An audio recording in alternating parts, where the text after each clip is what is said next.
So before we get all of this started, Mr. Wolf, how you been, man? I know we missed a week. It wasn't fun. You know, some people had adulting to do, but we back. How's your week been, man? It's been good, man. Just family stuff, just hanging out with the family and stuff. But other than that, it's been good. Busy at work, just like I'm sure everybody is. I know that you recently had a work trip yourself, so yeah, man, we've been busy. But there's been a lot of drama in the community. There's been some hardware news that just came out, so lots of good stuff happening, man. And let me tell you, this past Saturday, You Everborn in Paris put on a great show, so it was good times, man. It's good to be back. Thank you. Good to be back, man. Absolutely. No, we had a great time, and honestly, like, I put that show together the night before the show started. Oh wow! Because I was corporate K that whole week. I was out on a field trip. I want to see a corporate K and corporate cog team up shirt, just back to back. Just two muscular, gears of war. Nah, bro. Shoot. Hey. Do not even put me in the great company of that is Lord Cognito. Shout out to the man. and then like around the shirt, like in bubbly letters, you just see me. So before we get started, bro, let me throw this at you. Have you seen this? And this is a recent announcement. I don't know if you caught this, and I don't know if people have caught this, but yes. GOG Games is now partnering with Amazon Luna. So if you happen to have a GOG account and you happen to have games on said GOG account, in a very near future, you'll be able to turn it on and be able to just go into Luna on your phone, on your PC, on your TV, wherever you happen to be able to access Amazon Luna, which is a lot of different places. And all of your games, even if you're not a member of Luna at all of your games will be playable there. What do you think about that? I think that's cool. Let me ask you a question, and that means, like, I don't know if you've been able to look this up. Does that mean any game you have in your GOG library, you'll be able to stream it? So I did see their hedge. Their hedge was, and if you read through, I think you can even see it in the list here. It says something to the effect of games that are in Luna and also in GOG, meaning there may be onesie twosies that are not in one or the other, and that you will not be able to play. But if it happens, like your Cyberpunks, obviously, right? Cyberpunk lives on GOG because they made it. That's CDPR's store, right? So you own CDPR's version, and this is the version I own. I own the GOG version because that's the one that for sure has no DRM, right? So you wake up one morning, you turn on Luna, and you'll be able to play Cyberpunk 2077 cloud via on their via their system, just like that. Pretty cool, right? That's pretty cool, man. And the thing is, we are fans of NVIDIA, of the GeForce Now stuff. Subscribed to it for a little while and not subscribed at the moment, but anytime that I am still subscribed, actually. Oh, really? I need to go cancel that, son of a. Yeah, no, I did like a massive cleanup of recurring bills. Yeah, we need to sometimes. Yes, I kind of caught that in there, and I go, wait a minute, when's the last time that I really used this thing? And I was like, yeah, nah, it's time to cut. So, but what I like about it is that it just shows you kind of like that more and more companies want to get in this space, and it just shows you that Amazon kind of sees that this is kind of like their footprint in, and I guess that as long as there's more players, man, everybody wins kind of thing. You know what I'm saying? So absolutely. Let's see where it goes. See, what I think is super funny about this and interesting is the idea that you don't even have to be like a subscriber. Like they've done this kind of thing. Amazon has with other sub services, stuff like what it called Ubisoft Plus, right? But you have to be a Ubisoft Plus member or subscriber to be able to access it. You just have the game. You bought that game some months ago. Whenever you happen to buy it, you try it out, and boom, you're just in there. Like, that's amazing. Mr. Dark, with his ROG Ally, smoke. Why do you bring that smoke for the MSI Claw? The MSI Claw, the clone of the ROG Ally. Yeah, like we don't have that on the docket, but we can talk about that a little bit. Sure. Yeah, it seems that they took the MSI Claw, the folks at MSI seems to have taken the ally put it on a table and went, okay, what's broken here, and fixed it, right? Yeah. Oh, the software could be better, and then they fixed it. Oh, this UI could be nicer, and then they fixed it. But what they didn't do was study the homework correctly, because where it really matters, playing of the games, yeah, it crashes all over all over the place. It's not able to hang with even the likes of the ROG Ally. And yes, that's crazy. some slander from me. So I haven't really seen any in-depth reviews because, man, I'm telling you, the news has been just all over the place.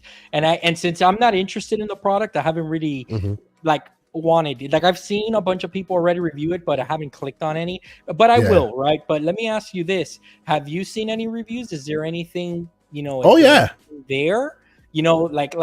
What's going on with my two questions: what's going on with the Intel side of the house, and then secondly, what does that battery look like? Does it look on par as for the ROG? Is it better? Like, what did they do there? So, to my understanding, and obviously I haven't reviewed it myself, I haven't played with it myself. Pause. So I cannot give you firsthand account, but based on some reviewers that I trust, reviewers like Retro Game Core, reviewers like ETA Prime, among others, it seems that on the by and large they have it, but it's not ready for prime time. And what I mean by that is the performance is lower, right? And they're using less cores. Of course, I say it, and the man is out here right here putting it on Front Street, as MJ Dark is putting it. There you go, right? And what do you call it? Intel has always been notorious in how they are optimizing their stuff. So instead of optimizing it and keeping them all live, they optimize it by giving you less, right? So they'll turn cores off and they'll do things like that in order for the battery to try and bypass your ability to use so much of the resources and potentially kill your battery, right? And that always spelled a little dubious to me. So I just kind of kept my eye out. But now I'm looking at it, and it seems like, yeah, they are drivers. They're behind in drivers. Not everything's functioning as it should. Yeah. I was hoping that Intel was coming to the gate to fight, but so far it looks like they still need some work. It looks like they still need some work. Yeah, but it is what it is. Let me tell you this: is GameFly still a thing? Did you used to have GameFly back in the day? Because I did. I do recall GameFly. Yes, I do recall GameFly. Right? Of course, I do. Hey, what's going on? There's the Black Viking. He's awesome, man. But I remember GameFly back in the day, man, when they used to deliver the games to your home, and let me tell you, man, it was cool being subscribed to them, because that's the way that I was able to play like a lot of 3DS games and stuff like that I didn't want to purchase, full price or whatever. And then what was cool was that if you got the game and you liked it, man, let me tell you, they gave you a pretty good discount. So I don't know if GameFly still does that, and whoever's still physical, God bless you. They're still out there. The GameFly is still out there. I hear that they've changed hands as far as company wise, like they've changed hands pretty frequently.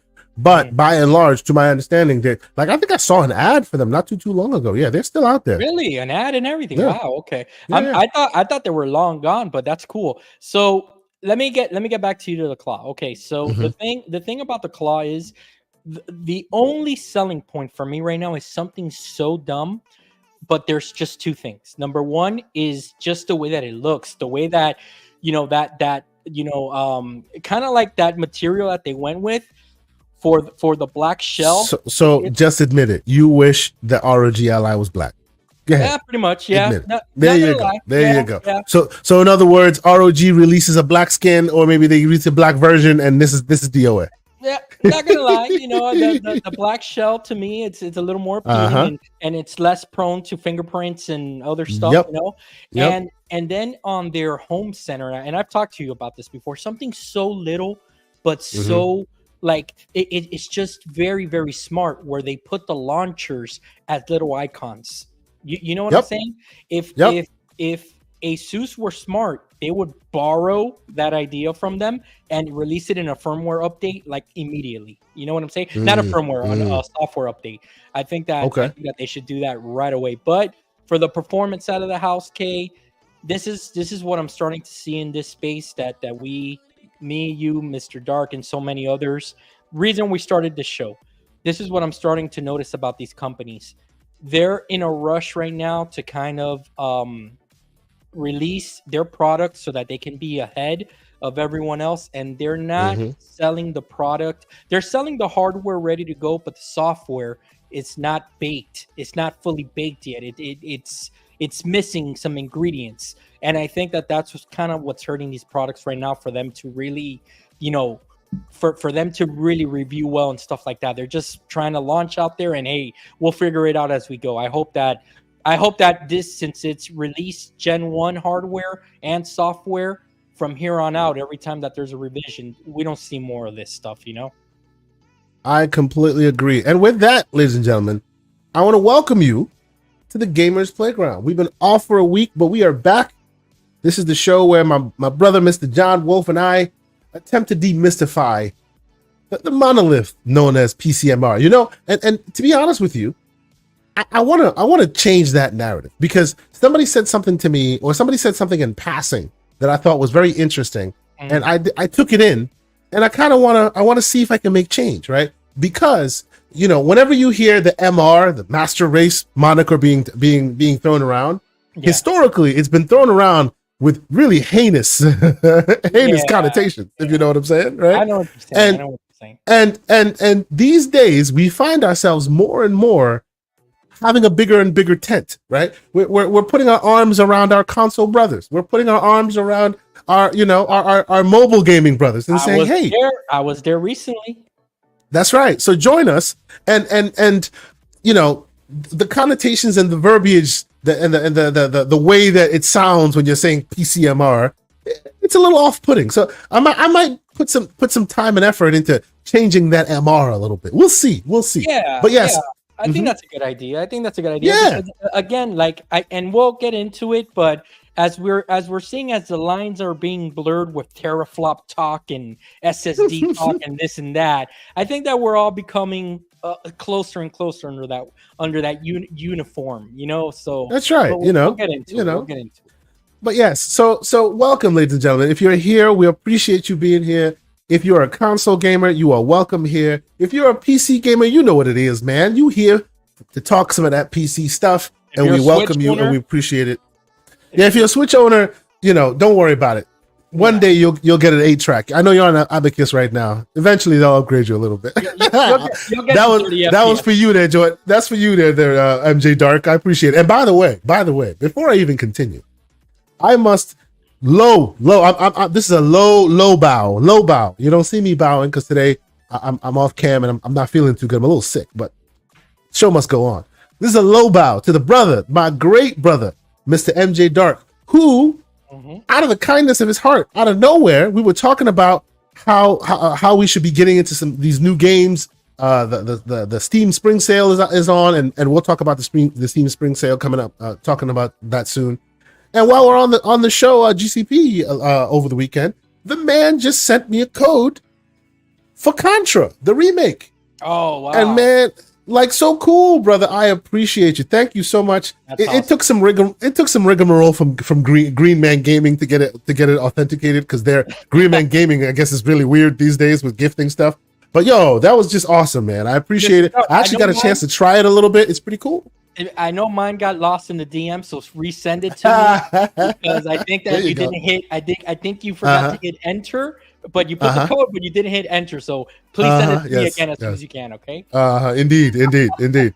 So I know people are here. I see you. I see a bunch of folks in here. Appreciate y'all for being here. It's oh man. He is out for the blood with the ROG Ally, man. Wow. Damn. You know I have this man is OLED, right? Come on, man. And look, we got Arthur 1. I'm an Ouya gamer 2. Hey. Here. No missionary status here. There will be no slander of Ouya. I actually have 2 of them, so stop the slander. I literally have 2 of them in my office. Booyah. I do. Anyway, Booyah. Yes, I do. Yes, booyah with the Ouya. Anyway. Before we get into the flop talk, because I know that's what people are here for, the talking of the flops, we have other news we want to get into, and we want you to stick with us. And this is great; you will enjoy yourself. I want to talk about some hidden gems potentially for the Steam Spring Sale. I know there's a lot of PC gamers in the chat. I know a lot of indie gamers in the chat. Please, while we're talking, throw your recommendations in the chat. because I'm trying to grow my library. These are the times, if you're new to Steam, these are the times you grow your library, right? When they're having Steam sales, when games are peanuts on the dollar, that's when you buy that game that you really wanted to try out, that you have never thought to buy full price. So we're going to get into that as well. But before we do, you know, and not to be, we're really not trying to be slanderous. We're not trying to keep boots on neck, but it just seems that Sony is the topic of conversation today. So let's start with this bit of news. Yeah. Which is that we talked about this a little while ago. Yes, we did. Right? We talked about how they were bringing the PC, the PSVR2 to PC, hopefully soon. And I was super, super excited about it. And now it looks like they're piling up and no one's buying them. So they're stopping production. They're pausing their stock to try and get more people to buy the thing. Yeah. Yeah. My question is, when's the damn price drop? Go ahead, sir. Yeah, this thing, Hiroko Totoki knows what's up. There's a combination here that's going to help this device that I own one. It's a very capable device. Is it priced to where the hardware specs are? Sure, you can say that. But the walled garden aspect of it is what maybe is turning everybody off the product, and the lack of software in terms of PlayStation hasn't really done anything exciting for the device. Indeed. Yep. You know, because if you're gonna at least support the device and you're gonna hold it within this walled garden, you gotta at least entice people with maybe a Spider-Man game, something. You know what I'm saying? So I think that the combination of a price drop and I wouldn't mind. Hey, send it my way. So for those late nights. Okay, so hey now. Okay. I think that the combination of a price drop and the PC drivers, I think that's how they're gonna maybe be able to salvage this somewhat and not have such a colossal waste on their hands, because or else this thing I literally have my money waiting to be purchased. I'm waiting to purchase this thing. Now I just need them to drop the price and make it PC compatible. What's your breaking point on this? What would you say? Because what is it right now? $600. The retail right now is $559. $550. Like I'm looking at it online right now on PlayStation, right? Okay. I see the Horizon bundle is $600, right? Which frankly is BS, right? You need a PlayStation in order to play this thing. Luckily, I have a PlayStation, right? So imagine you buy this thing, right? You're Tom Nobody. Tom, I don't know what's going on. And you see this thing for $600 and you go, well, that's kind of steep. But I guess it comes with the whole package. No, it doesn't. It's just the headset and a game, and it's $600. That's ridiculous. Yeah. And the thing is that a good community member was able to basically sell this to me for half off. So that's the reason that I quickly. So you got yours for $300? Just about, yeah. And okay, so see, I think anywhere 400 and below, right? That's a sweet spot, right? $400, because look, here's my barometer, okay? The Quest 3, right? The Quest 3 is $500. And that's a standalone. You put it, you take it out of the box, put it on your face, you're off to the races, right? If your device requires tethering, it can't be more expensive than the one that doesn't require tethering. Absolutely. And the thing is that for a consumer, right? Like for you to walk into Best Buy and see both devices and know that you don't need the console on one, it just sells itself to a parent. You know what I'm saying? That's looking to buy VR for their kids and stuff. Like they're looking at the Oculus and they're like, this is what? How much is Oculus? $400? They're like, it's $400 on one shot, or it's $1,000. I mean, it's a no-brainer at that point. Yep. You know what I'm saying? Yep. So I think that the combination is going to help it out, or else it's going to end up in the graveyard with ET. So we'll see. But here's the thing, right? I am still waiting to buy this thing. Yeah. I just need them to do right by it, right? I want to buy this thing. I am happy to buy. I'm eager to get my hands on this thing. The problem is I don't want to pay $600 for a walled garden product, right? So you have to break the walled garden, right? But even let's assume you don't break the walled garden immediately, right? Let's assume you break the walled garden eventually, like you promised you're going to eventually do. In the short term, though, drop the price. If you drop the price, make it $300-400, then I'm okay playing it in walled garden mode for a short amount of time while you then give me more capabilities, right? If you told me it would never go there, then I would never buy it. Like, but you've already told me eventually it'll come to PC, so you got my attention. Drop the price, then I'll buy it now. That's why I think they need to do like a kind of simultaneous kind of announcement that okay, the drivers are ready and we're dropping it. Even if they want to stay a little steep at $400 to $500, you know, they'll be able to get away with it because the tech is that good. But again, like they need to give that incentive to the PC player to want to get in there, because again, at that $500 range, $400-500 range, I don't think that's really gonna bring over any more players that aren't buying it now. I don't think that's not a impulse buy price. You know what I'm saying? Absolutely. This is my problem, right? It's not an impulse buy price, A, and B, it's behind a walled garden. Yeah. Right? And the people who are more likely to buy your stuff are anti-walled garden by and large. That's so true. you're gonna have to do something about that. But yes. That's true. So I saw this and I thought it was interesting, but you know, I'm still keeping an eye on it. Go ahead. Yeah, what got me to bite was obviously it was two things. It was a combination of Resident Evil 4. Resident Evil 4 is one of my favorite games of all time. And I saw that it was coming to the VR, and I saw someone advertising that they were selling it, and I'm like, hey, what's the price? And we worked it out, and at that price, I was like, I'll play some Resident Evil, 4 in VR for that price. So that was kind of like my breaking point.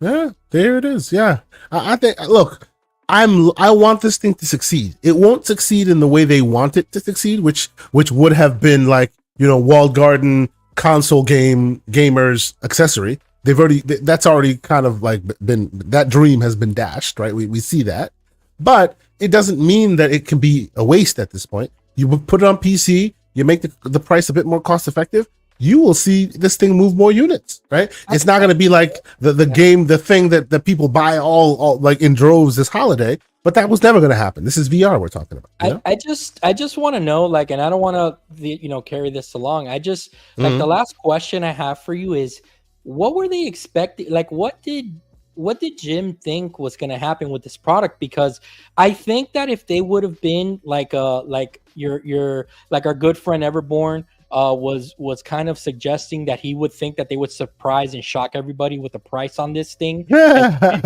and take a hit. I love taking his knees for that one. That was a great one. I do think that he did make a lot of sense. Not to business sense. But this is the point. He made sense. He didn't make dollars though. There you go, and that's the problem, right? That at the end of the day, it needs to make financial sense. But the thing is that I don't know what they thought was going to happen here. You know what I'm saying? Especially going head to head with a very competitive meta on this. Meta was going for it. You know what I'm saying? Yeah. And it seems like these guys were just tippy toeing around it. So it's showing. Yep. The Absolutely. Results are showing. Yep. So, okay, another side story that I saw that I found pretty interesting that I wanted to bring to the PCMR contingency. Yep. We all know that in this game of handhelds, you need the front end UI to rule them all, right? The UI, the front end, the OS, if you will. Some of them are just front ends that manage the OS in the background. Others are whole cloth operating systems. Yep. What do you think if I tell you that as we have been waiting for Microsoft to get on the stick and give us a good looking front end UI. Pause. Big pause. It looks like the former CEO of Cyanogen. Now, do you know what Cyanogen was? No, I do not know what that is. Cyanogen used to start off as a mod, Cyanogen mod, and it was the first real big replacement ROM for Android phones. So if you don't like the Samsung Cruft, you don't like how simplistic Google is or whatever, all the various incarnations of Android, if you didn't like it, you could go to Cyanogen mod. And they started off as just a grassroots effort. Hey, we just want to make this thing work. We want to make something nice that we can just throw on our own phones. And it got so good that they got professional. They had a whole company. They became Cyanogen, like the company. It was amazing. And then obviously, as the Android world has matured and everything else, there's not as much need for Cyanogen as it used to be, so it's kind of died down. But for a long time, CyanogenMod was the definitive ROM. Like, you know, if you're a power user and you want to do more with your phone, you throw whatever crap is on your phone off of it, you install Cyanogen, and you're off to the races. So hearing that he, the former CEO, is planning to release a platform-agnostic gaming operating system. Yeah, that's interesting. Now you have my attention. Right? Here. Exactly. The same thing they did before. We're going, we don't like this, we don't like that. And now they're like, screw it. We don't like the fact that Windows has this cruft, that Android, that Steam is behind the Valve walled garden, if you will, that Windows is cumbersome, that Switch is locked down, Mr. Abacus out there in the chats, right? So instead, they're going to come up with their operating system. Shout out to the great Infinite Umbra for joining us. Good evening, good sir. Umbra. So they're thinking about one simple UI to rule them all. Now, like you'll see this on the screen here, it's early days. Let's be real. It's super early days. They are not ready for prime time. Yes, they're testing this on the Go, by the way, the Legion Go. Check it out. Nice. Put a whole new front end on it, and they're doing it there, right? It is really cool. I like what they're doing here. I'm interested to see what they come up with. Now, don't expect this thing to be ready for prime time anytime soon, but the fact that there's a third party out there, right, who's not there trying to, you know, do the Aya space, which I hear is good, but it only works on Aya Neo devices, or this other device, or like you said, the MSI Claw with their really cool UI that only works on their device. No, right. This would work on anything and everything, whether you're Android, whether you're Windows, whether the back end is Linux. Like it would be the front end or the operating system that could be installed to replace, kind of like Cyanogen, to replace the cruft that exists in favor of this gaming first initiative. Pretty cool. Dude, let me tell you something. You just made me bookmark this because I'm gonna keep my eye on this, because this is exactly since we have started this show and really conversing almost on a daily basis, me and you, this is the stuff that like we kind of first bonded on, which was a front end that just housed your complete library of games. And I know that we've tried different things. We've talked about Launchbox, we've talked about Play Night. That's right. The problem with all of those launchers and you know, sub launchers and stuff like that, they're great. Don't get me wrong, they get the job done. But the thing that just turns like me off about it is that there's a lot of tweaking and a lot of stuff you have to do to get it just right.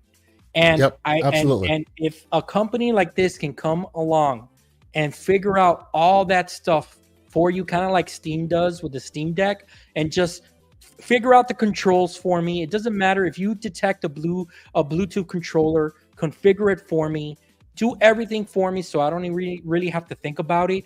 I think that's what people are kind of hoping that Microsoft and Xbox does.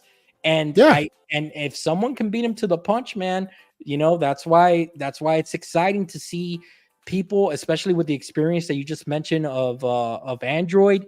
You know, these guys and girls, they may know what they're doing. So, and look at what they have running right now. This is what you're watching on the screen. This is The Witcher 3 running on a Qualcomm Snapdragon 8 Gen 3 smartphone. 30 frames. Yeah, you know, it's choppy and stuff, not ready for prime time. But if you know that game, if you know The Witcher, and you know how big of a beast that game is, the fact that thing is running on a phone is effing insane. Like, with Switch graphics. Potato Week. My bad.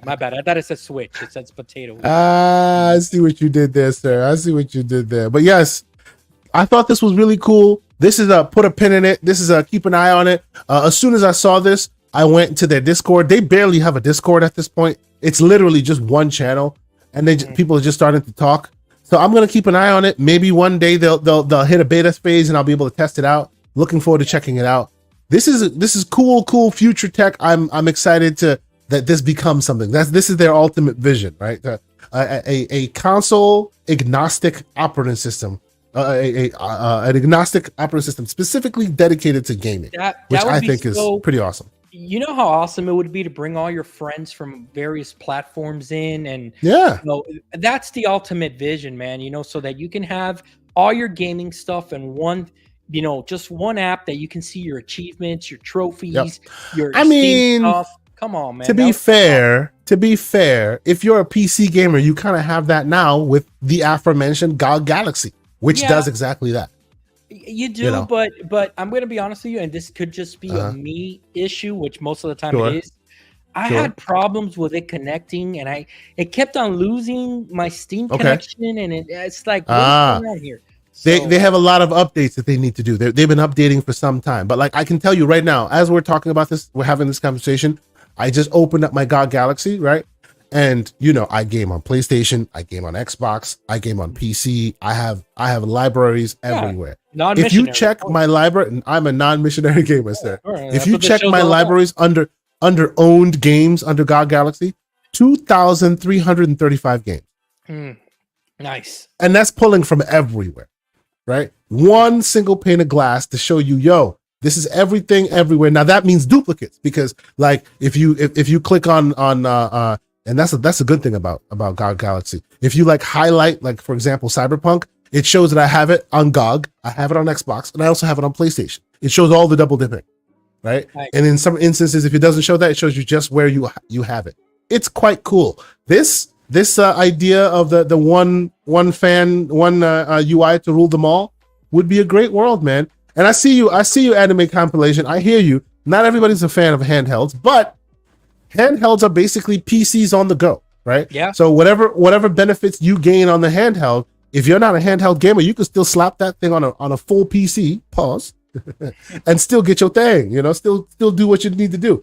Even if you stick to the desktop, you can have all these benefits. So I really hope that they come out with it sooner rather than later, and it works. And for anime, the only thing I'll say is that, like, we feel you on that, but the only thing I'll tell you is that the only reason that I'm even on this PC-esque show and PC primarily this generation is because of a handheld, because the Steam Deck was my introduction to the world of PC. So and what I'm seeing little by little, at least with the community that me and Kay Asante kind of interact with, there's a lot of people that they tip their toes first with these handhelds, and then they kind of taste the PC world, and then the news comes out that games are running at 30 FPS here on their favorite preferred console, and they're like, why am I putting up with that stuff when I don't have to? So that's all. Yeah, man. And you know what? On that topic, and we're gonna get to. I think we're going to talk about the flops next. But on that, I love calling it the flops. The show I called my show over the weekend, I was rather proud of myself. I called it "Sweet Baby and the Flops." It's like Gladys Knight and the Pips, "Sweet Baby and the Flops." I enjoyed myself on that. Now, are we talking about like the flops, like LeBron James flops all over the court? Oh, stop it! Now you're being a hater. Stop being a hater. It's all about Jordan. If anybody out there knows this, Jordan's the GOAT. Like, that comparison. Calm down, man. Stop. Calm down. LeBron, don't do that. LeBron is great. Don't get me wrong. He's up there, but he ain't Jordan. You gonna get the youngins after us, man. You gotta calm down. Anyway, facts are facts. But yes, so you were talking about like what PC can do and all that. Do you know what I sometimes forget? Because I game so much on handhelds these days. I have my ROG Ally with me. Sometimes I have my Steam Deck in the bedroom. I take my A1 Pro on the go. So I'm always gaming in that vibe in one way, shape, or form, right?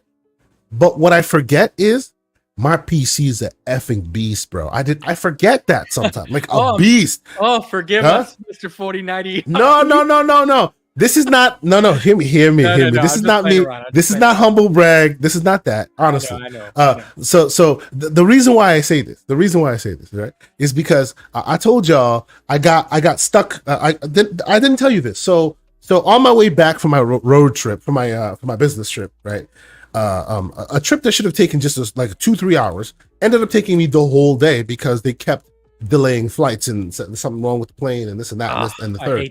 So I stuck in North Carolina for like almost 5 hours. So whip out the old A1 Pro and start gaming, right? And I eventually. Oh, but you forgot something. You forgot to say in this here United States of America. in these here United States of America. No. No, of America, you got to get the A is silent. Anyway, no. So basically what happened was I eventually settled on Balatro. I don't know if you've played Balatro. Love that game. It's so amazing. No, it's coming to it. If you hate card games, play that game. It's not a card game, but it's amazing. I won't go further than that. If you've heard of it, you've heard of it. Balatro, it's amazing. Needless to say, I started playing. First, I wanted to try and play Astral Chain, right? Astral Chain, great game. I have it on the Switch, right? Bought it some years back, and I just don't like it on the Switch because it just looks kind of crappy and it runs like kind of. So, as you do, I put it on the A1 Pro, right? And I put it up, places elsewhere, and I started playing it there. Now on the A1 Pro, it plays great, right? It plays real smooth. Sue you. Hey! I am not the one going to download binaries. I have my Gen 1 Switch. I have my Gen 1 Switch that I can dump. I still have it here. If y'all need me to show and prove, maybe I should actually do a tutorial on that. But then again, of course, the ninjas will come after me. Never mind. All I said is the name of a new emulator. Yeah. It's called Sue You, and I keep on saying things about it. That's all I'm saying. Yes. But needless to say, I played it on. I'm playing Astral Chain on the A1 Pro, and it's good and it's fine and it plays great. And I'm enjoying myself. That game is really and then cool. When I came home, something told me to play it on the PC. I have not done that on the PC. Okay, man, I went 6K. Oh wow. 6K, 60 frames per second, and it is butter. Like, wow, so good. And I'm just like, why am I not playing everything here? It's crazy. Wow. Like, you know what you can do also that I do on a regular. Let me give you. Let me add a little bit of spice to your meal here. A little Latino heat here. How about this? Whenever the next time that you're in the mood, but you want to play on a handheld, but you still you sound like Deliverance. Yeah, but you still I'm sorry. Let's go. But you still want that 4090 flavor, dude. Yes. Just moonlight it to your handheld. Moonlight, sunlight. Yeah. You're gonna remember me, and you're gonna say I should have been doing this all along. Yeah, that's true. Okay, but let's get back to the point. So we wanted to have this conversation. Now here we tend to be more often than not. We are PC gamers. We play on the PC, but let's not get it twisted, right? The gaming industry is kind of like economies in the world. They're all related. So when one thing happens someplace else, it affects someplace else down the line, right? Yep. And the PlayStation as a whole, has a rumored spec leak for PlayStation Pro that's supposedly coming as recently as this Christmas. I heard you could throw your 4090 in the garbage because this is just going to replace it. So stop the ridiculousness. But that's what I'm hearing. Let's first and foremost give these guys some credit, right? There may be funny math happening, and we'll talk about that. Right? There may be some marketing.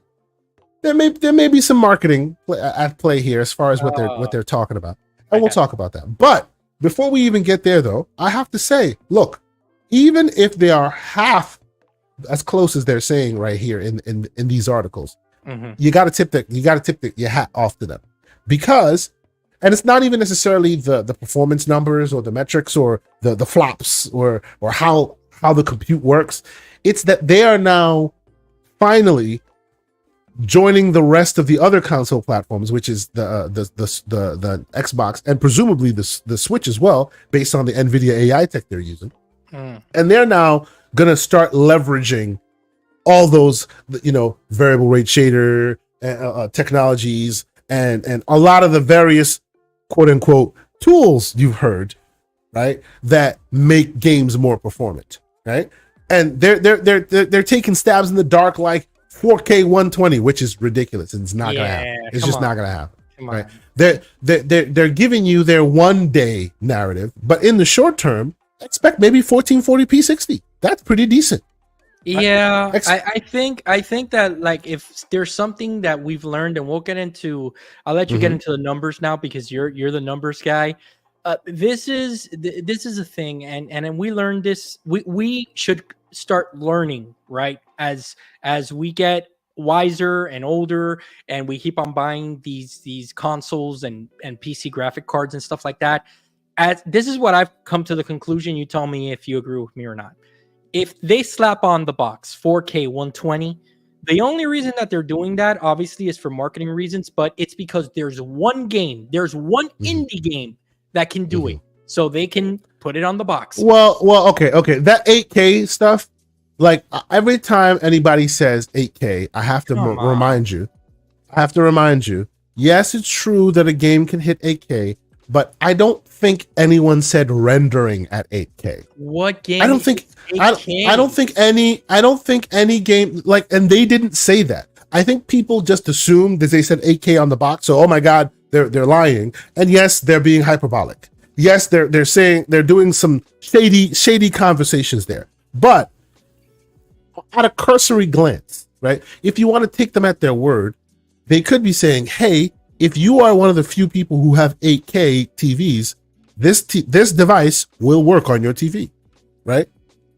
Doesn't mean it'll render at 8K, but right?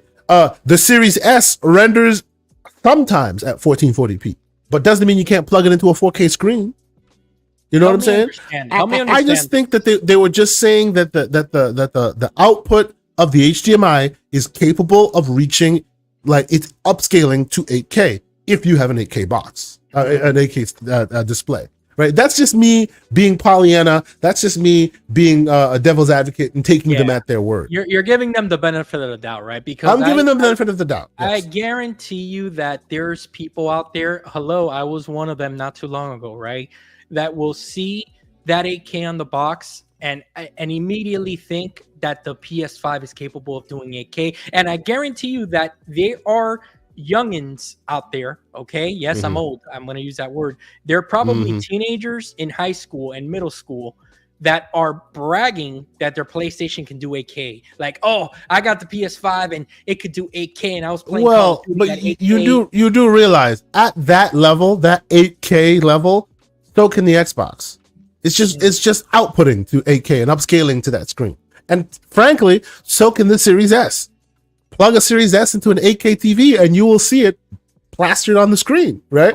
Now, what will the rendering resolution be? What will it look like on that size screen? And by the way, let's be honest, if you've seen an 8K display in any time recently, you probably don't even notice the difference between a 4K display, because in order for that thing to really matter, you're going to have to, the display has to be monstrously large, like monstrous. Yeah, or you have to be like really close to it, you know, which I mean, if you're watching 70 inch TV, if you have a 4K 77 inch and an 8K 77 inch, like if I put 10 people in a room, I bet you 8 of them won't even notice the difference. That's just the way it is. So talk to me about these numbers of why am I seeing people on Twitter going crazy saying that, you know, that like why are PC guys and PlayStation guys going head to head here?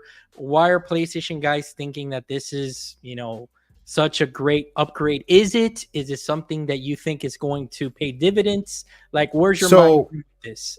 So, Anime Compilations asks a very pertinent question. Do we think this machine can run, what do you call it, a GTA 6 at 4K 60, right?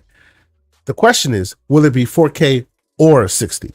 Because it won't be 4K and 60. That's the problem, right? You'll be able to do 4K, or you'll be able to do 60, right? Oh, 4K. Yes, 4K, not native. Yeah, you'll be do 4K or 60, right? And what I mean by 4K, I mean, you know, AI related upscaling. It starts at a lower resolution, and then the AI scales it up to hit the resolution that you want it to hit. But the actual render resolution will be much less than that.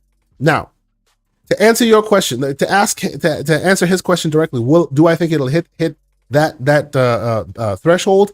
I don't think so, because of its CPU, right? Its CPU is exactly the same CPU that the PS5 has, and it's just been clocked a little higher. I think by 10% it's been clocked a little higher. They were using Smart Shift to do the whole back and forth CPU GPU game, right? And that's how they were able to kind of keep pace with Xbox before.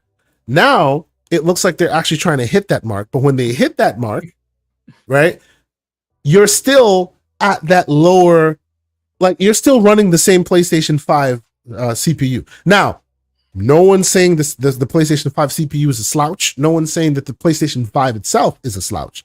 I think the PlayStation will more than be able to take than be able to run GTA 6 comparably, but not at 60. And the reason why is because the PlayStation 5 was not built with anything but resources in mind. What I mean by this is, the best way I can describe it, I've described it, if you heard me say it before, forgive me. I like to use analogies, so I'm not sitting there telling you about floating points that nobody can, I'm not trying to burn your brain. What I mean by the way, by the PlayStation 5's capabilities is, what Microsoft did was, they gave you performance, and then they gave you offset technology to then make use of said performance. So you get like sample feedback streaming, you get like variable rate shading, right? Technologies that only let you, and we've talked about VR before, where you have like foveated rendering, where everywhere you look is where it gives the resource, and if you're not looking there, it's not putting resources there. That technology is also in these consoles, right? So if you give it a good bump, exactly. If you give it a good bump in technology and not make it like a decrepit, not make it an abacus from day one, and you also add those smart tools to the mix, and they're able to use it, then you can foresee that it can hit really good heights, right? Problem is, PlayStation 5 up until now just gave you a resource pool and said, have at it.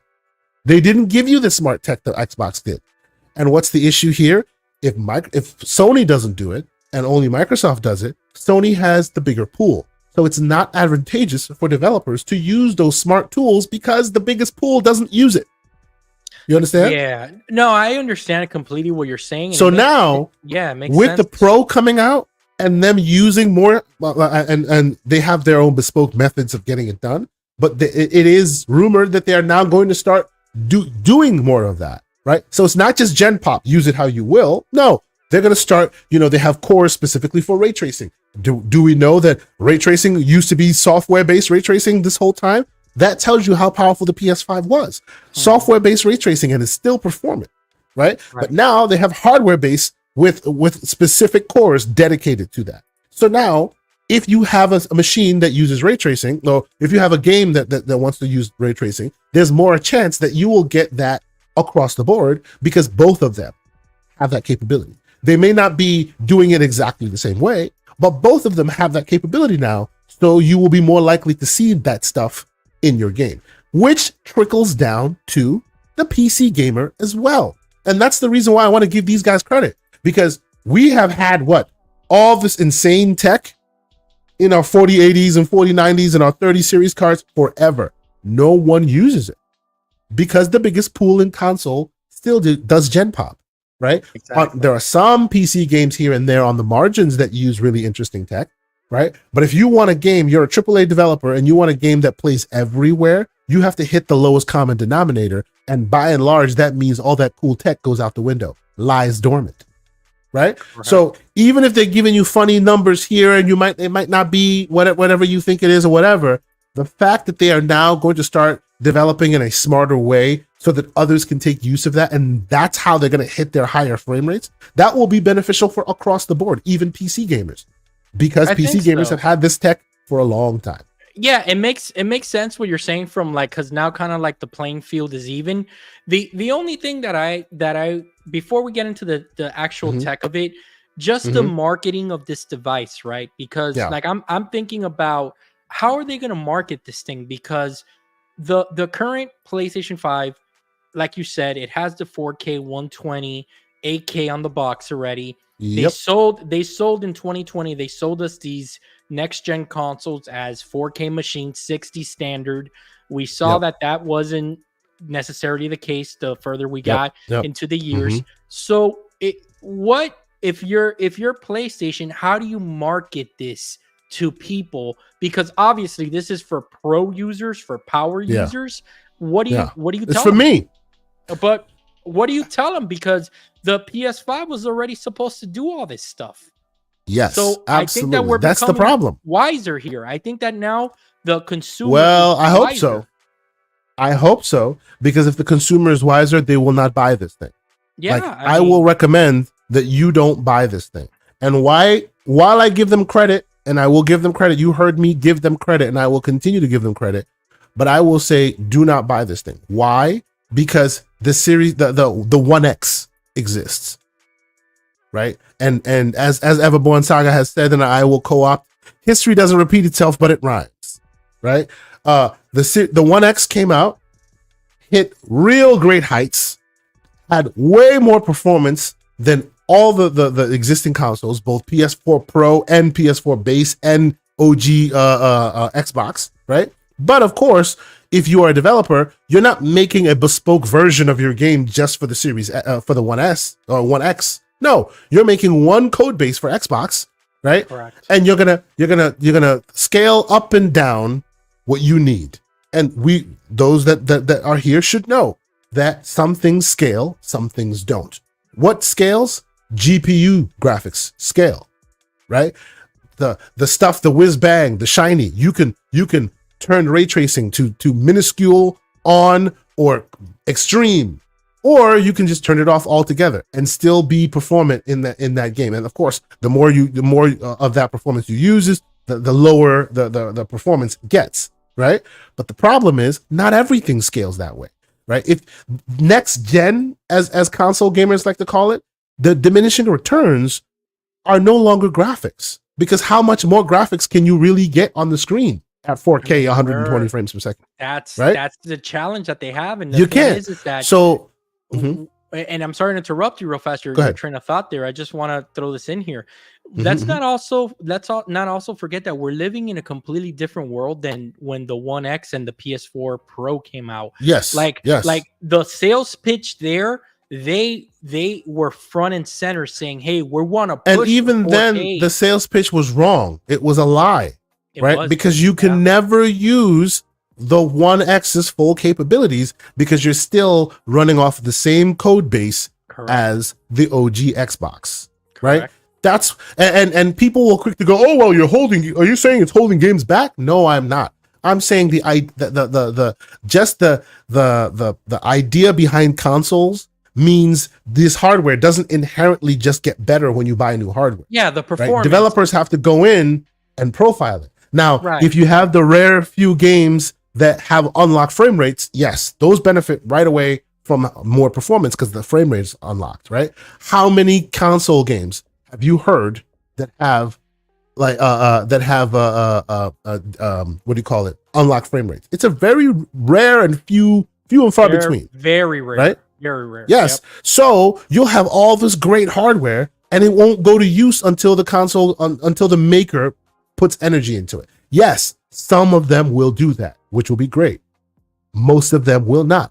And even if they do put some energy into it, all you're getting is some higher frame rates. Don't get me wrong. That's decent. When I say higher frame rates, I'm not talking about 10% higher. I'm talking about if you were a little bit on the cusp, now it's solid. Now it's solid frame rate, right? If you were at 1840p or whatever, now you're solid at that higher resolution. You will get that. But what next gen really means, at least for a gamer like me, like I love my Cyberpunk. I'm looking forward to GTA 6. Will you be able to walk into every room in GTA 6? Can you follow an NPC around, have them go to work, have them go home, have them kiss their kids, have them go out to the club? Can they all live in that world without you being around? Oh, Rockstar. That's next gen. Done. That's Rockstar. No, but that's technology. It's not the developer. I got you. Right? That is CPU complexity. Right? And because you have to adhere to, because obviously you need like very talented devs to do this, right?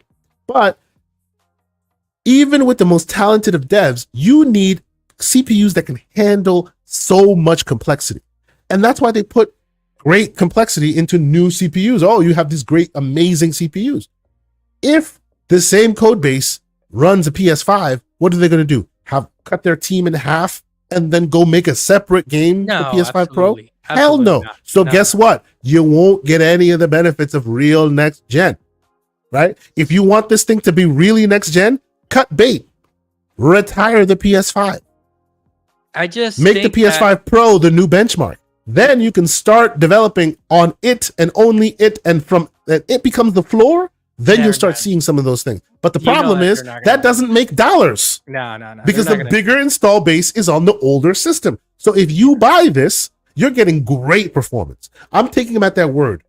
I don't think it's fully 300, fully 35 point whatever T-flops because, and a quick aside, the reason why the people are arguing back and forth on that is if as an analogy, right? Do you know the concept of hyperthreading? No.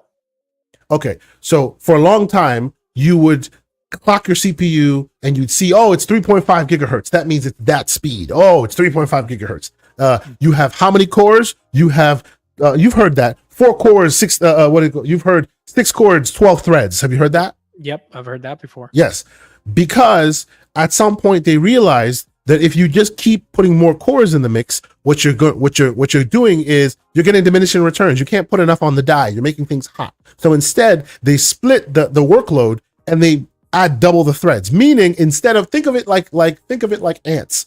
You instead of 2 ants going really, really fast, now you have 4 ants, right? And those 4 ants may not go as fast, but you can take more because you have 4 of them. Gotcha. It can carry more. So yes, so you have 6 physical cores. And they split into 12 logical cores, meaning they think they're 2 separate cores. And you can actually see it in Windows. If you right-click your task manager in Windows and you go under your task manager and you check under your CPU, by default, that CPU is set to just showing you the amalgamation of all of them. But you can actually split them and ask to see, what is this? Change the graph to logical processors, right? It by default says overall utilization. If you change it to logical processors, you'll see how many logical processors you have. I have 1, 2, 3, 4, 5, 6, 7, 8, 9, 10. Like it shows you all the logical processors. I have what do you call it? 24 cores and I have 32 threads. So the 32 threads means 24 physical cores on there, and they've split it so that it can do more with the same amount, right? That's the same issue here in a certain way. That's why people are complaining about the way these things are calculated. They are duplicating. They're multiplying the resource usage, right? So it's not actually. But who's doing that? Is it Sony it's the way it's the way excuse me. It's the way the AMD counts it's the way the AMD calculates their floating point, right? Okay. Since they can do more with the same, they're counting it double when in fact it's not double, right? It's not, but it can do more because they're in the way that hyperthreading allows you to do more. They're kind of they're co-opting that technology here, which, don't get me wrong, it's not just marketing, it's not just fluff. It does more, but it gives you a weird number that's not really it's not. But let's even take all that aside. Let's take all that aside, right? It's just, don't even worry about that, right? Imagine, take them at their word. Imagine it's 33 T-flops. It's able to hit such heights, right? Great. Unless they cut bait, and from now on, you develop from that base, which is the Pro, right? They always have to account for the less performant machines. Of course. And not everything scales to higher performance. Some things can, some things can't. So you're always going to be beholden to the weakest link, which in this case would be the PS5. Isn't this though what people were complaining about the Series S though for the longest time? The reason why the Series S is not the same is because Microsoft were smart and they thought about that. CPU scales. CPUs don't scale. GPUs do. So guess what? The Series S has the same CPU as the Xbox does. That's correct. As the Series X does. You see what I'm saying? So if you have these complex worlds you're trying to build, the CPU's clocked down just a little bit, right? Because remember, CPU handles both resolution as well as the complex timing. And Microsoft, in their infinite wisdom, decided that, hey, this is going to be a 1440p, 1080p box. So you don't need that much overhead to hit 4K. So they clocked it down just slightly. But by and large, that CPU architecture is exactly the same as the big dog. Yeah. So you won't miss a beat. Yeah, and it looks like historically the only games that have caused it, like the developer some issues, are these tethered games. It looks like that's really the problem that the Series S has had many times, and you've heard it, is memory constraints. Right? There you go. Look, look, the people who built that thing were very, very, very smart. They built it a certain way for a certain reason, right? Yes, they give you less memory, but then RAM, yes, they give you less memory, but then they let you offset that by giving you tools to not need as much memory if you use it. If you use it, that's the key there. You see what I'm saying? Yeah, and we've talked. But by and large, what do they do? What do they do? They leave all those tools alone, and they develop a gen pop method, meaning the more you have, the more you go, right? Hey, I have resources, so I use them, because that's how PlayStation has always done it. So they'll say, oh, the Series S is trash. And then somebody's got to come and educate you and show you, oh, the Series S is not trash. I was just developing in a way that doesn't want to adhere to those tools. Right. The key here is, as PlayStation has similar tools, and they are the biggest pool, you will start seeing more of those be used, and it'll benefit everybody. What I want to know, just real quick, just like how Baldur's Gate 3 discovered 33% RAM optimization, and then everybody benefit. This is what welcome. How you doing? This is what I want to know. Mm-hmm.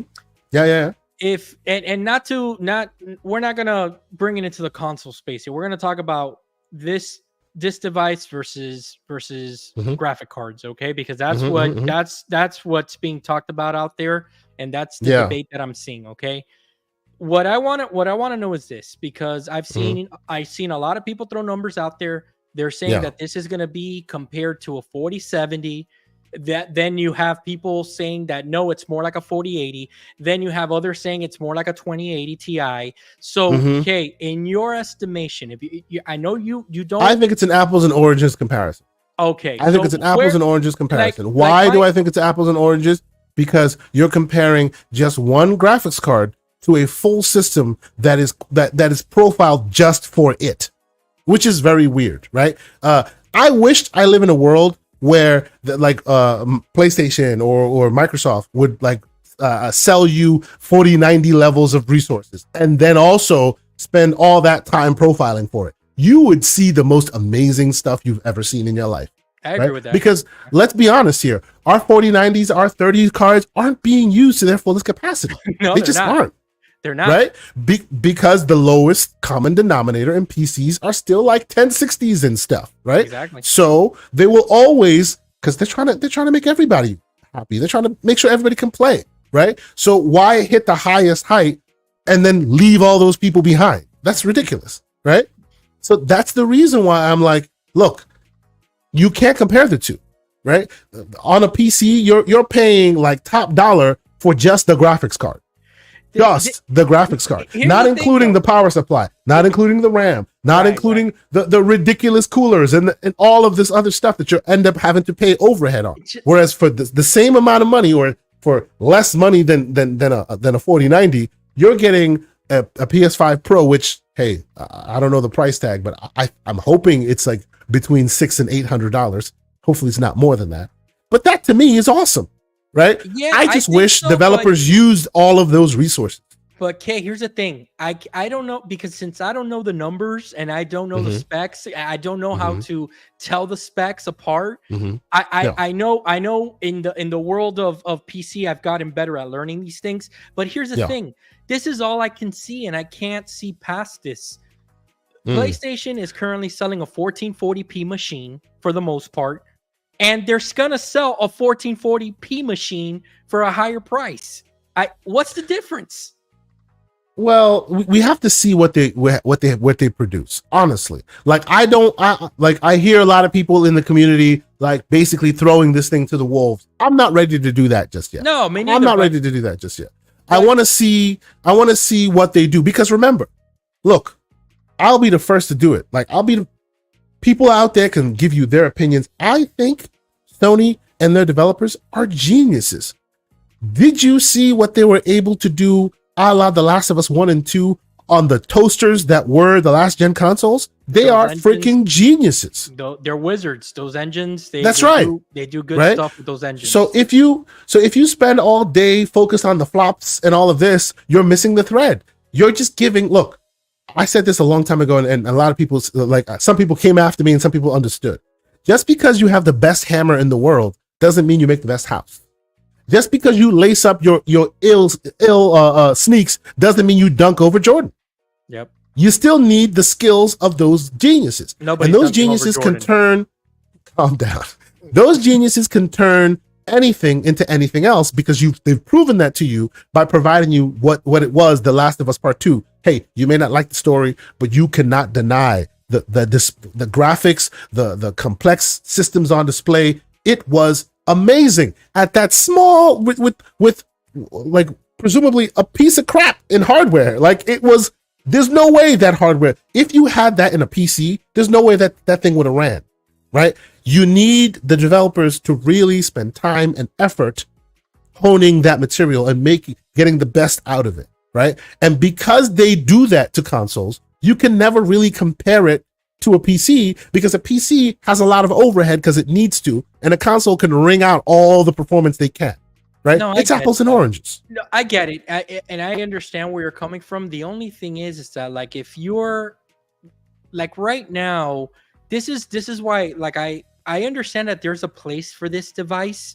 and I think that pro users, especially ones that are fully invested in the PlayStation ecosystem, will bite on the bait. But the thing is that I'm not saying that I think it's going to do bad or anything. Heck, if they release a banging trailer and they sell me on it, I'll trade my PS5 base in for it. So hey, I bought a PS4 Pro. I had a 1X. You know, now so I'll be honest with you. I was disappointed. I was disappointed with the mid-gen refreshes because I expected them to do more, but I realized that because they still have to account for PS5 or PS4, and by the way, in 2025, you're still going to see some games come out for PS4.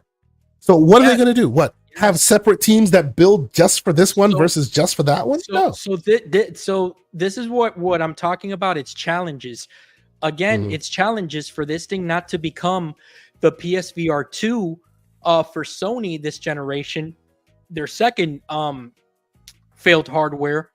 Here's the thing. We're living in a world right now where you can walk into a Best Buy and just like they have the Meta Quest, you have your Asus ROG Ally set up there for, yes, it doesn't have all the bells and whistles that this thing will have, just like the PSVR 2, that it's a more capable headset than the Oculus, but just the form factor where we are as gamers, where people want convenience, they want a handheld, we're graduating. I think you are wrong in that, sir. Oh, really? Okay. For a lot of people that love handhelds like you and I do, a lot of people do not, right? They don't. I know a lot of like hardcore gamers who would love to get something cool and new, but they don't like handhelds because they never play it. Shout out to Slow Mo Backslap. Great gamer, amazing gamer, hardcore PC gamer, plays on everything. Yeah, he don't do handhelds, right? Yeah. But what that tells you though is, what that tells Sony is, they are ready to pay $700 at least for hardware that's not as performant as the PS5, and that's the ROG Ally. Okay, I'm telling you right now, if this thing releases for $699, it's a DOA. I'm telling you. No, but look. This is where I will push back on you because, like I've said before, there's no way. Like I've said to you before, I've said this to you before. What is their market for success?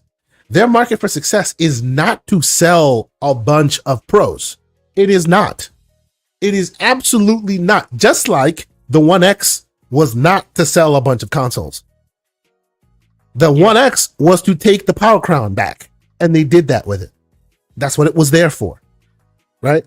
This is to take the crown back from all the others, from Sony, from Microsoft, right? Hey, we got our stuff. Hey, this is the best place to play. Even if it's for a small window, GTA 6 runs best here. You know what I think? That's what it's for. And let me be clear. Hold on. Let me be clear with you. That doesn't mean everybody will go buy it. Because a lot of people will say, oh, wow, it runs best on the PlayStation. Then they look at their wallet and they go, I didn't got pro money. So they'll just buy the regular PlayStation. It is a marketing tool. It is something they can use to show off while you still use your old or buy the old console. It's not there to sell out. It's there to keep the crown. And by that level, they are going to win. They're going to be right. No, I think I like what I like what you're saying. The only thing that I'll add to what you're saying is that this device to me is exactly what the PS Portal is. It is PlayStation's attempt to release something that has the illusion to Mhm. give their player base the illusion for them not to leave them. So I'll give you an example. Like we're talking about, like if you're a smart consumer and you want to stretch your dollar, right? You're gonna Mhm. see the price of this thing, whether it's 700, like you're saying it may be, or 600 or 800, whatever.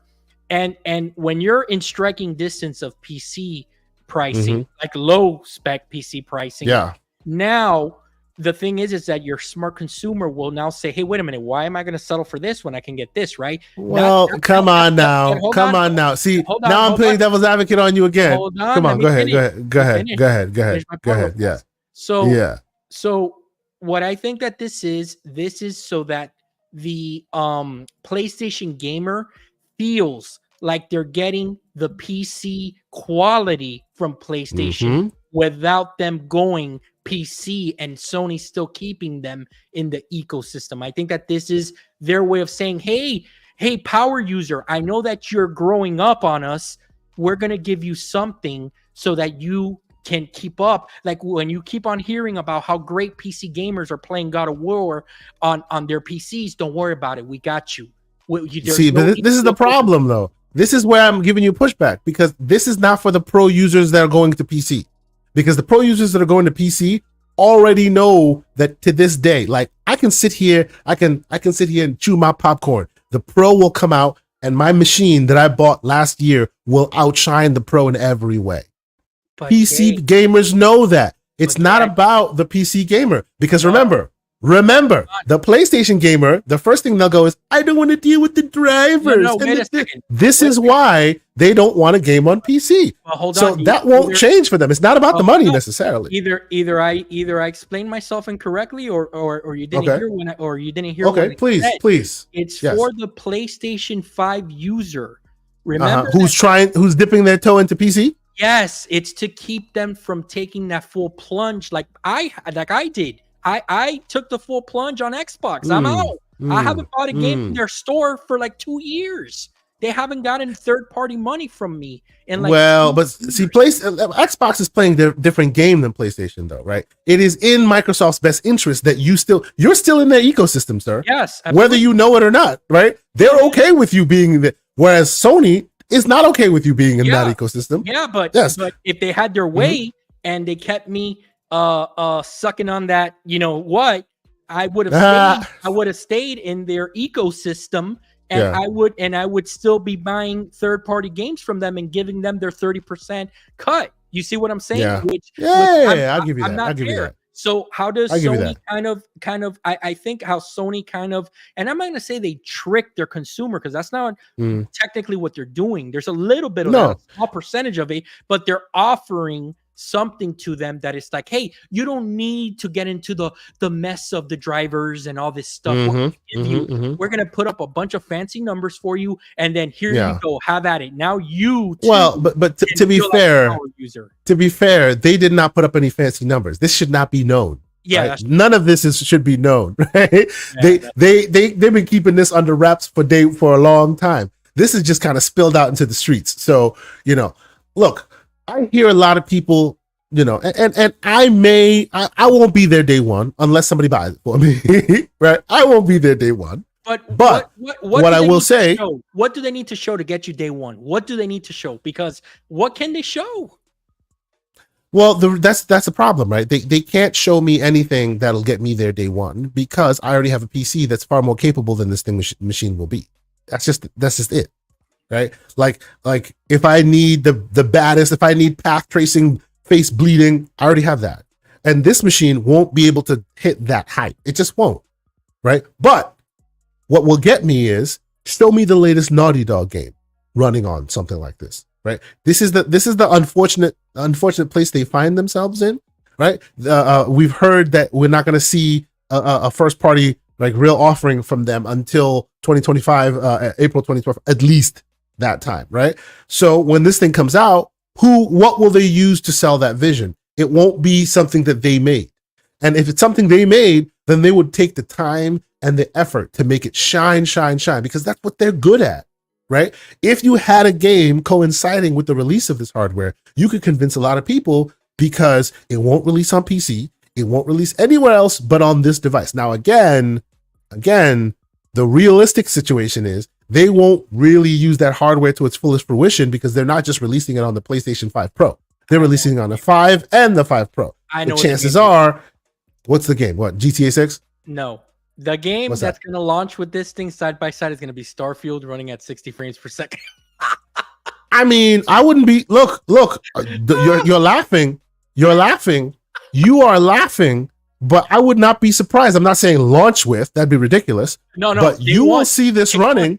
No, I doubt that. You will see this running, and I wouldn't be surprised if it ran at 60 frames because, as I've said to you, I sorely believe that the Xbox can run it at 60 as well. It's just it wasn't built for that day one. They were building it for the Gen Pop crowd, okay, and because of that, they didn't use the tools. I want to do two things with you, okay? And okay. nothing on the line, just a friendly handshake bet, okay? Nothing on the line. Give me a price for this, and give me what game they're going to show off with this. If you had to make a guess. I mean, the game is easy. That's GTA 6. It is GTA 6. It is 100% GTA 6. Now, can they afford it? Who knows? Because money's tight these days, and what do you call it? Take-Two is going to want top dollar, right? Okay, top dollar. So you're saying that the marketing push, will go, yes, will be GTA 6, and maybe a surprise drop. It won't be AAA, I doubt, but maybe a surprise drop. Maybe like the robot game. What's the name of that robot game that they use to sell the controller? Astrobot? I forget the name of it. Astrobot. Maybe an Astrobot update or something. Something cool and interesting. Be, by the way, and I'm not an insider, and I have a prediction. Give me a price prediction. Okay. My price prediction, I'm going to hedge my bet and give you a price range. I'm not going to give you an exact price. I'll give you a price range. And you can tell me if I'm off base. I think it's at least ROG Ally price. $699. Okay. All right. Or $650. $650 to about $850. That's my range. Okay. So this is what they're gonna sell this thing with. And by the way, Starfield at 60 FPS, that's gonna be on this thing. Okay. Now, that's not gonna be the game that they show it off because Xbox, I don't think that they're dumb enough to do that. So it's just gonna be in there. It's just gonna be, hey, you're gonna be able to play this game. The one that I think that they're really gonna use to push this, it's gonna be the Venom DLC for Spider-Man 2. That's what I think. That's the game. That is a good call out. Yeah. Because it is an expand alone, so you can buy it by itself. Yeah. Yep. Like a Miles type of thing for $50, and then and then here's the price. I'm telling you right now, this thing is going to be $599. Do you know why? Why? The reason that I think it's going to be $599 is because I think that PlayStation, from a strategic standpoint, they want to do two things. Number one, they want to be able to drop that PS5 base maybe by $50 to $100 so that they can just sell more, because obviously that's what they want to flood the market. And secondly, because $599, I think that's what they want their base price to be starting next gen. I think that's the price that they wanted to launch with. Yeah, they wanted to hit $600 for a long time. Yes, long time. Even with the PS3 George Foreman grill, they tried to do that. Right. So I think that's going to be $599. Venom is going to be the game. Now, the challenge for them, again, okay, I don't know how. Like, I'll give you an example. Playing many first-party games on the PlayStation 5, I have a VRR screen. I'm already at 4K, and this thing's going crazy on my frames per second counter. Yeah. What are they going to sell here? I just don't get it. You see what I'm saying? So good luck to them. I wish them well. Whoever buys it, I hope you enjoy it. I hope you get, all. It's just going to be man, hard. I will say, I've already primed the pump. I was like, wifey, because, Christmas is my birthday. I'm like, wifey, here's the Christmas present. Here you go, right here. Because I'm not buying it, but if somebody gets it for me, well, what am I going to do? MJ Dark, $5 super chat. Welcome, good sir. I appreciate you. Thank you for the support. He says, could Sony be doing their own version of the Xbox Vision? Give users a PS5 the PS5 Pro for the power users, and a handheld for the mobile-first gamer. Sir, I think you are 100% spot on. They are literally repeating that same vision. Doesn't mean they'll sell it, but because it's in the market, it exists. Just like the PS5 without the disc drive, for a while it was vaporware. It didn't exist, but it existed, so they could tout it as the PS5 sells at $399 when it didn't. I mean, if you think about it, the PS Portal already launched. When the PS Pro releases, they have a handheld, and they have the regular, and now they have the Pro. They have the Vision. They have the family of devices. It's a smart move. And now, if you think about it, they can release a Portal version 2 that does 1080p 120. Think about it. I don't know about releasing. Well, because the Portal doesn't have what kind of Wi-Fi protocol does it have? Do you know? Does it have 6E? I don't. Because if it has 6E, then you could potentially do it now.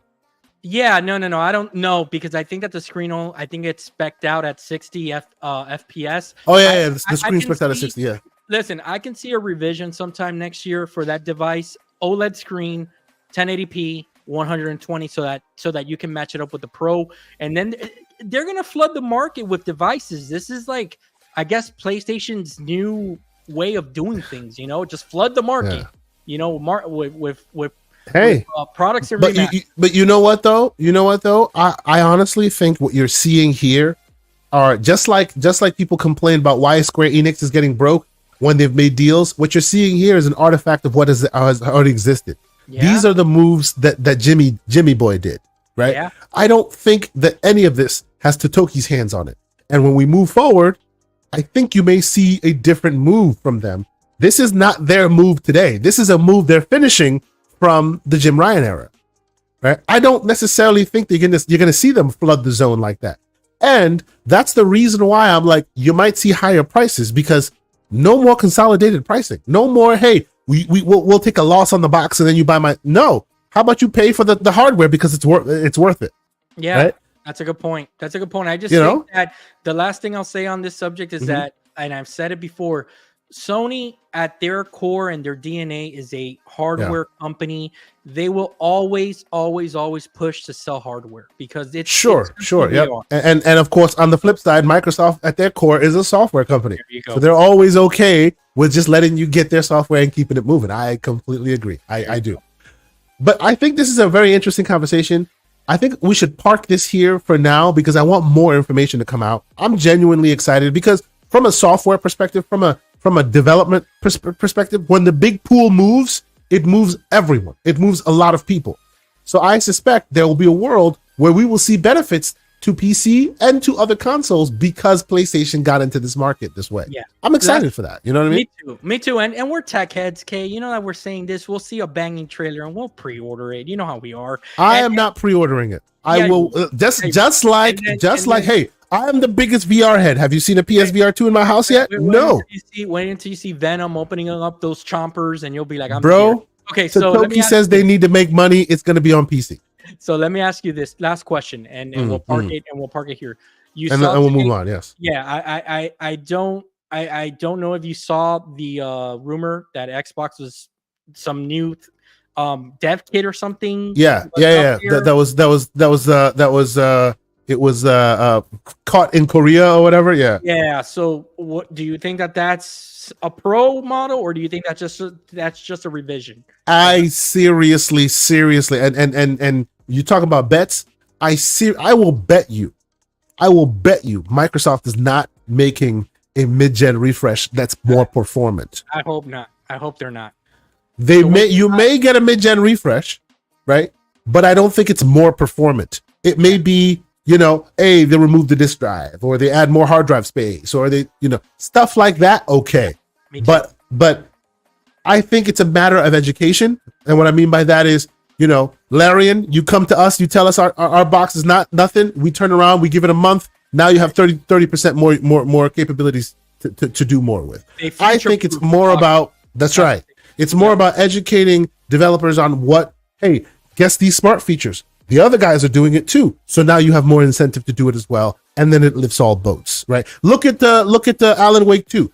right? They added mesh shaders in it, made the Xbox run righteous. And because they did mesh shaders, they also did primitive shaders for PlayStation 5, right? When you're heading in that direction, then you'll do dual. But if you're not heading in that direction, you don't use it at all. Yeah. And then Xbox loses. You know what I'm saying? That's what's happening here. So I honestly, I'm excited to see what happens here. You know, I'm excited to see them do something really cool with it. But until we hear more information, I won't say, oh, they're overdoing with the flops. And oh, it's gonna be. We shall see. We shall see. Let's see. We shall see. Is it a flop?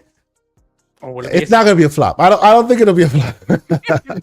But you know what? Before we get out of here, I want to talk about the Steam Spring Sale, because that is going on right now. Have you picked up anything yourself? Because I have. I have picked up a few things. You know what? I will let you kick the ball off. Sure. Tell me what you've picked up. I will load up some screens and we'll share some of the cool, interesting gems that we think people should get into. And they are peanuts on the dollar right now. So what you pick up? Yes, they are for about $40 something. Okay, I think $49, just shy of $50. I was able to pick up 5 games, okay, that I added to my library. Currently sitting at 391 games on Steam. Guys, I started gaming on PC about 2 years ago. This is where the value of PC gaming really is, the performance and the low cost of games, right? And I picked up Judgment. So I'll say this real quick. Sure. PC gaming is the Tesla of gaming. And what do I mean by that? I agree. High upfront cost, and then you never got to look at a gas station again. Whereas on PC side, higher upfront cost, and you never got to pay full price for a game again. Exactly. And then, on the console space, they're going to charge you to use controller features, but let's leave that there. So I picked up the Judgment collection, both part 1 and its sequel. I also picked up, I'm looking here, give me a second. I also picked up a game that I had on my wish list for a while. It's called Natsuki Chronicles. That is kind of like a top-down shooter, with the little ships that you're shooting everywhere. I love those games. And I picked up something else. I just can't remember what it is right now, but I picked up 2 other games I'm telling you, for like just shy of $50, dude. Like this is crazy. Steam Summer Sales is where it's at. K, what did you pick up, or what are you looking to pick up? So let me see if I can find. Can I find it here? Would it show my content groups? It should show me my library, but it doesn't show me. Yeah, you have to go to your profile. Yeah. Okay. Hold on. Your profile. Go to your profile. And then you're gonna see. Oh my goodness! Look at this man. Is at 400. Oh yeah, it's crazy. 7 games. Yeah. There you go. 447 games. There you go. I'm right on you though. I'm at 391. Yeah. I know. Oh, but see, I buy quality, bro. I buy games I'm actually gonna play. On, man. Talking about quality. I'm just messing with you. I'm messing with you. Man. But okay.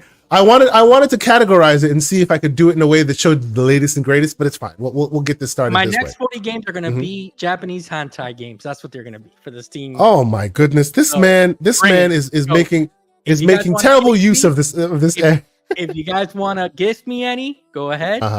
Okay. So let me tell you, this guy. Let me tell you, I bought Deep Rock Galactic Survivor. Yes.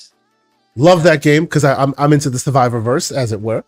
Obviously, you guys know I've been playing Balatro. I think that game is amazing. It is one of my favorite games in a long time. Shout out to the man once again, Mr.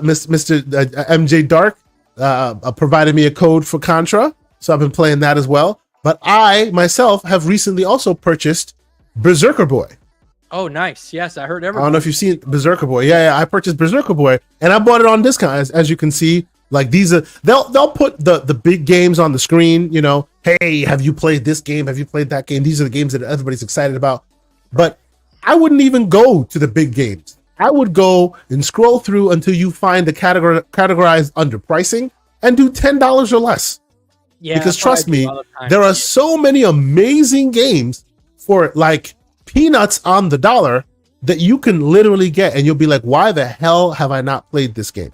There's a game called Hob. I don't know if you've ever heard this game before. Let me see if it's on sale. No, I've never seen that. It's one of my favorite indie games ever, and it's right now, as you can see, it's 80% off, $4. Whoa, man, this game is amazing. It is so good. Like I think the studio who made it has been Runic Games has been dissolved. It's Gearbox published it.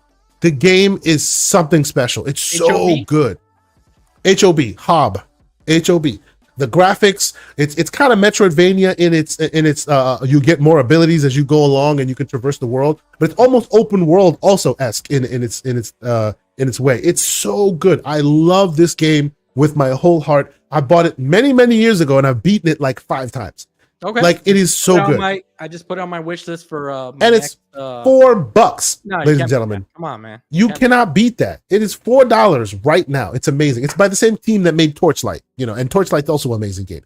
Hell, buy the collection for $12. It's amazing. Oh, I know what I picked up. I picked up Okami. What you pick up? Okami. That's what I picked up. Because I didn't I like Okami. I had it for Xbox, but I didn't have it for PC. That's what it was. Yeah. It's really good. And Hob is also on console. Like if you haven't played it on console, you can play it on console as well. But I bet you it's cheaper here than on console because consoles don't tend to go that cheap. But you know what? Let's do a bit of poking around. Mr. MJ Dark, I see you in the chat. He's always about the hidden gems. So if you have some hidden gems you want to share with the people, please do. We'll showcase those. But I went to this mega thread on Reddit and just hidden gems, games that indies, games that people would love that you wouldn't know you want to play. Blast Brigade. I just saw this. Yes. And graphics, style, I was like, yo, sign me up. This game looks amazing. The art style is pretty cool and interesting.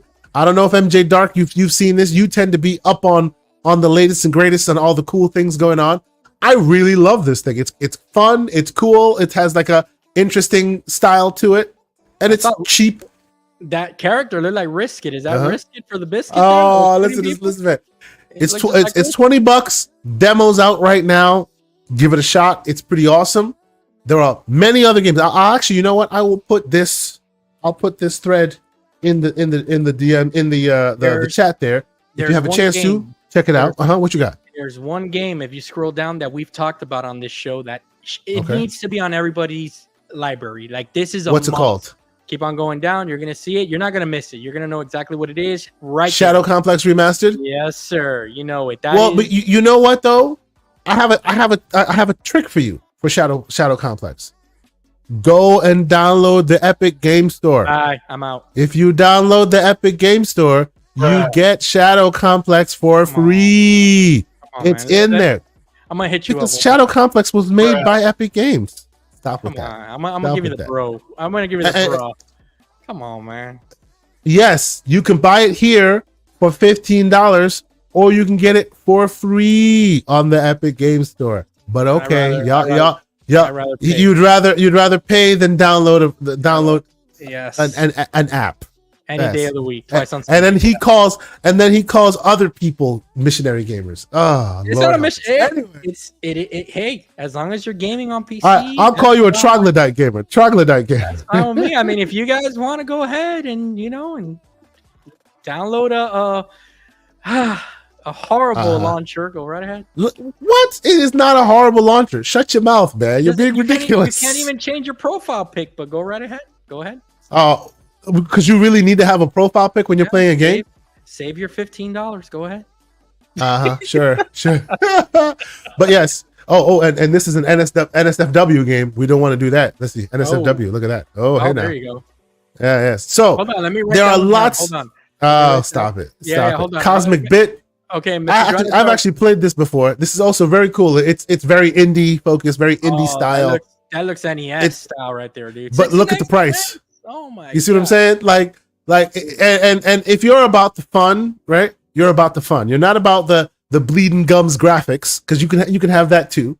But this game is super fun. I really enjoy it. I enjoyed my time with it. Even that game will last about 6 hours on the Asus ROG Ally, and that's saying something. Exactly. TDP sipping. Absolutely amazing. So honestly, I think more and more people should try it out. Get on that Steam sale. One thing I haven't checked out, but I think might be big on the Steam sale right now. Usually during the summer sales and the various sales they do, they give you the collection, like a whole collection. So like I bought every single Hitman game all in one collection for like under $20. You know, stuff like that. So there are so many like here we go, franchise. Look, Elder Scrolls franchise, right? The whole Elder Scrolls franchise up to 75% off, right? The whole Fallout franchise, right? They make one $10, one $6, one $6. Like together, you're paying under $20 for the entire franchise. Amazing sales, right? Sales that I don't think you'll ever see on a regular console. You know. Yeah. Oh, and by the way, have you seen this? This game is one of the best. Yeah. It's dripping with so much style, and it's on sale right now for what? 20% off, $20. $5 off. Look at that. Look at that graphic quality. Look at the it's like it is an acid trip. It is a painting. It's amazing looking. Every time I see this game, I'm like, why am I not playing this right now? It does look cool. It's insane. Yeah, it does look right. Cool. So check it out. Lots of amazing games out there, and many of them have demos. Right? You could just go click on it, download it, you know, try it out. Try it on your ROG Ally. Try it on all your handheld devices. El Paso Elsewhere, a game that people are considering for Game of the Year.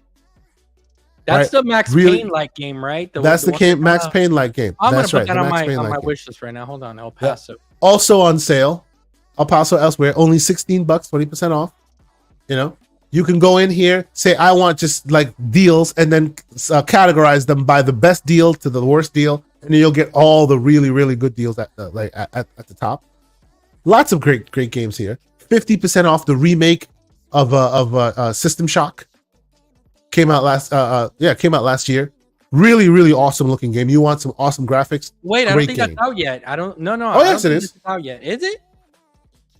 It is out, sir. Oh wow. No. But yeah, came out last year.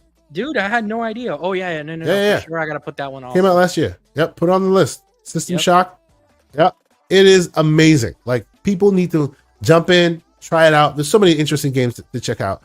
Y'all gonna see so much games from me. Oh, Trinity Fusion, mentioned by MJ Dark. Here's here's that, right? If you're into the Metroidvanias, if you're into the side scrollers, this game is awesome. I love the combat system. I need to put this on the list. I think I've played a little bit of this before someplace, but I don't own it, so I have to definitely check it out. And the graphics are amazing. Like, no, it looks just like Metroid, the Metroid game Fusion that came out not too long ago. So salute to the man, Silent Cypher. Good evening, sir. Glad to have you aboard. What's going on, Cypher? So yes. So, you know, we're gonna leave it here. We could talk games for days. You know, there's just so many awesome games that you can try it on. You know, yeah, and that's what you should be about. You know, if there's any reason why I'm like, hey guys, try a PC, it's because they got lots of great deals, and you can just try weird random stuff, and chances are you may or may not like it, but it's like $6. Try it out and then move on. You know, and while I see this, I'll also give you another pro tip. As you see, Dragon's Dogma 2 is $69.99. Yes, they're trying to infuse that next gen tax, if you will. Go on deals.gg, ladies and gentlemen. You'll probably find it for $50, 54, Absolutely. Something like that. Yeah, no, for sure. And don't buy. Yes. And if you can, don't reward them with games that are going to need patches and stuff. We know that they're going to need to patch these games. So don't do day one, guys. Hold off. Absolutely. Yeah. And we see a lot of folks in the chat. You know, a lot of great games in there. A lot of recommends. Put them in there, because if I don't have it, I will go check it out. I watch our shows after the fact, so I can go check it out. Oh, he's asking how much is Elden Ring? Elden Ring, I saw it down there. I don't think that one's on sale, but go to deals.gg. I think you'll find it for about $40 on there. Let's check out deals. Deals.gg. Now, what you shouldn't do is what Mr. John Wolf does, which is make deals.gg your homepage. Because then you're basically giving them your wallet every day, and that's the problem. See right now, look at the price here, $47 for the $60 game, for the $70 game. Yep. You know, you can get that Dragon Dogma 2 right now. Look at Jedi Fallen Order. Whoever doesn't own that game, $3.99. Guys. I mean, that game is a steal for that price. Death's Door, steal for $5. Steal. Oh my God, it's a steal. Yep. People need to play that game. That game is amazing. What I do on the daily when I get on my PC is where it says best deals there. Mm-hmm. On the second column, I click on see all. Go down a little bit.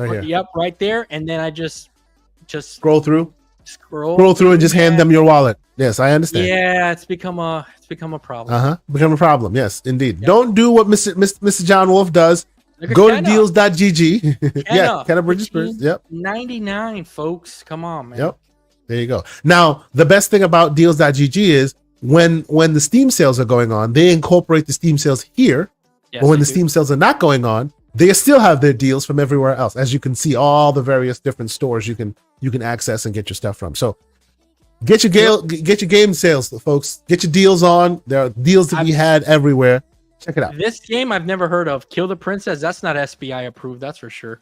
Oh, stop it! You're being ridiculous. Kill the Princess is a fun game. It's a juxtaposed game. Yeah. It's everybody thinks that you're gonna go kill the monster and save the princess. In this instance, you're killing the princess and saving the monster. It's a juxtaposed game. Dude, really, you remember Fat Princess? What a great game that was, dude! And you're just feeding the little princess cake and making her fatter so that the enemies couldn't pick her up. Remember that? I do remember that. Now I won't say it's exactly like that, but I hear that Path of the Goddess has some Fat Princess vibes. Oh, really? Okay. Yes. Interesting, right? Oh, and check this out. Chorus. I don't know if you haven't played Chorus. Chorus, yes, amazing game. $3, bro. $3. Wow. Insane.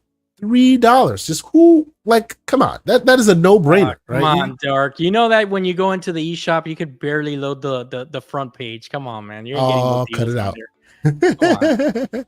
But yes, more people should be playing these games. Of course, I bought this game at a quote-unquote deal for $30. Now it's $7. Yeah, that's right. And you still haven't played it, I bet. Oh, no, I played it. I like it. I like the story. The story mode is fun. I really enjoyed the story mode. I like the cool animation, the anime art that they throw on top of stuff. I think it's pretty cool. It's just, I could have waited. Got it for $7. Look at Scarlet Nexus, $7. Yep. $7. Scarlet Nexus is a great game, too. Great game. Yep. Yeah, man. You can't go wrong. You can't go wrong, guys. So, I think we'll end it there. If you haven't played these games, play some of these games. If you find some really cool deals you think that are awesome, some games that we haven't talked about, some games that you want to talk about, let me know. Find us on Twitter. I am K Asante, TKO Asante, on all those places you want to find me. And of course, you can find Mr. John Wolf also at X John Wolf X, as you see here. Mr. John Wolf, it has been an awesome time chatting with you as we do on a Monday night. Sir, tell the fine people where they can keep up with all your ongoings on the internet. Thanks, Kay. It was a great show tonight, man. I had a lot of fun. John Wolf, like you mentioned, on X and across all platforms. I use the same username to keep it easy. Hit me up, guys. We can chat about games, play games, and just keep the conversation going like I always say. How about you, Kay? Absolutely. What's up for the rest of the week? What shows are you going to be on? What you got planned for this weekend? I know you got a big show. I am nursing a bit of an illness. I have some sinus pressure. I'm gonna go take some medicine. Hope you feel But better. this weekend, I'll feel better. You know how it goes when you have little ones under 10-year-olds around. The cooties they spread. It is what it is. Oh yeah, they're nuclear But weapons. this weekend, so Wednesday, you will most likely catch me on Prime Time Gaming with Mr. Boomstick and friends. We'll be talking all the madness that you know. It's gonna be awesome to always chat with Boom and friends. Can't wait to talk to Hargeet, talk about all the speeds and feeds. I'm enjoying that conversation. And of course, this Saturday, GCP is live. And this Saturday, I will already preempt it because I already got the confirmation from the man. I hope it's good. I will double back with him. He was on the show a little earlier. He was in the chat. The Black Viking will be joining us this weekend for the conversation. So nice. It should be cool. I'm looking forward to that conversation. But yeah, man, we're trying to, upwards and onward. We want to talk more with developers. We want to talk more with lots of different folks, in the community. If you want to be on, if you feel like you're interested, holla at me in the DMs. I'm always open to it. We're always ready to chat. Ooh, before we get out of here, I am holding a contest. It's a small contest, I've already seen some numbers. If you are a Starfield gamer, and you go hard on that Starfield, show me your numbers. Take a screenshot of the Xbox app. Show me your numbers.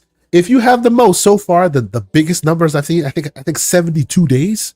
What? Holy shit, dude. 72 days. Are you kidding me? 72 days, bro.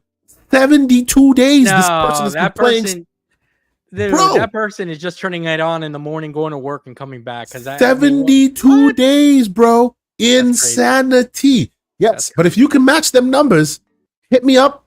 The biggest number I find, I will send you a copy of Vasco. Yes, the Funko Pop that got released. I got 2 of them because I was like, hey man, I'll get one for myself, put it on the shelf, and I'll get one that I can give away to the community members. So you're gonna be giving it away. Why don't you wait for the PS? Why don't you wait for the PS Pro to come out so that you can give the PlayStation Nation a chance too? Because they're gonna probably be playing Starfield later this year, right?